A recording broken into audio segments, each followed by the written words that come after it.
Sweden, educated in France, made famous in New York, the life of model and African activist Anna Getaneh is something of a mosaic. So that's exactly what she chose to call her new design range, African Mosaique. Anna Getaneh has been on the move all her life. The daughter of a diplomat, home was 8 different cities around the world. But the 4 years she lived in Ethiopia as a child made a deep impression on her that not even the glamour of Paris, New York and London could erase. Anna, you were an international supermodel. How did it all begin for you? I actually don't have a very exciting beginning. Because I was living in Europe at the time. My dad was a diplomat. He was posted in Belgium. And so I just got the train, went to Paris and knocked on a door of an agency and said I wanted to start modeling. And yeah, pretty much that's how I started. But it was an incredible time. I mean, I could not have planned it better. 10 years ago, Anna created African Mosaique, fashion that gave textiles and adornment a new context. International designers often take their cue from Africa, but this was her direct acknowledgement of the source of their inspiration. This is just amazing. I mean, I love this. This is actually interesting because I picked this up in Senegal, and this is the bazar. This is a type of cotton, sort of heavyweight cotton, which has its design. Like an imprint. And they sort of, perforated. So I call it my dentelle, my dentelle for this season. And we came up with several colors, and we've combined certain colors with sort of different fabrics underneath as linings, etc. It came out very well. We've done quite well with that fabric. Returning to Ethiopia as a successful model had a profound impact. She established the Ethiopian Children Fund project that provides education and training.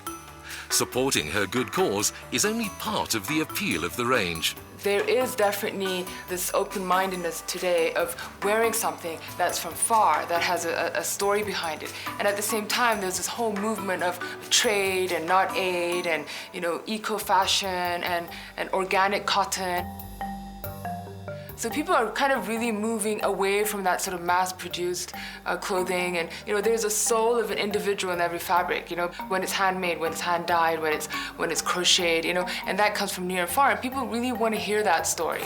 From Nigeria and Morocco to Gabon and Tunisia, Anna's collection reflects the vibrance of the continent, and yet also adds the sophistication that high fashion demands. This scarf is from her raffia collection. This is all crocheted, the same technique as cotton and other yarn is crocheted, and this could be worn. It's comfortable. You could wash it, and not it's itchy. not at all. And it could just sort of be worn with a brooch, or it could be worn as a belt. I mean, it's just endless things that you can do with it.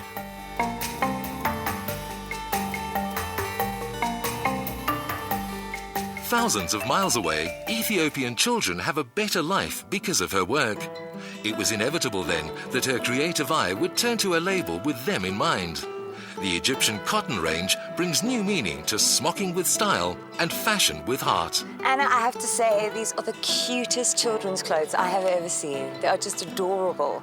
We've worked very hard on putting this collection together for them. It's a simple, white, very clean collection, but it was just very important for me to add a children's collection. I have 2 young children now that inspire me every day. Naturally, we use 100% cotton because that's the best thing for the skin, but of course trimming and the workmanship, etc., that's really sort of where we add on the craftsmanship, the skills of the ladies that we work with.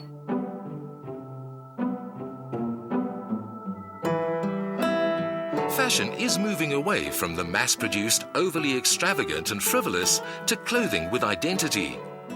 Where it's made and who makes it has become part of design DNA. This is actually one of my favorite pieces in the collection, and it's revisiting the traditional bubu from West Africa, which is sort of the long, flowy dresses that are worn with the big, sort of very multicolored sort of headpieces. So we wanted to revisit this, and we did that last year with silk, and this year we're using the jersey. And this strip here is the bogola from Mali. It's the traditional fabric there. These are strips that are stitched together and made into wraps and headpieces, etc.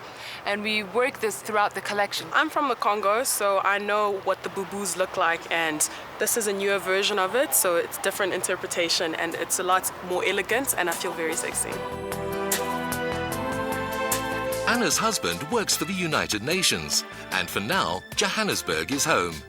It's a gateway to the rest of Africa and gives her the infrastructure she needs. I've had a really warm welcoming since we've arrived. We've just had a wonderful time here, met wonderful people, etc. So I would really love to be able to leave a mark, and while I'm here, to be able to do something.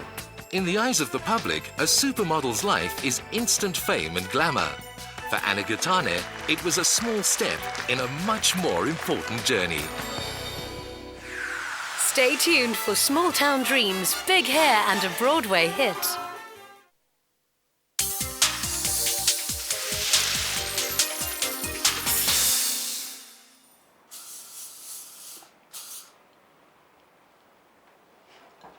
Hair has always been big on Broadway. Having taken 8 Tony Awards, a little show about big 60s hair is now making its way to South Africa.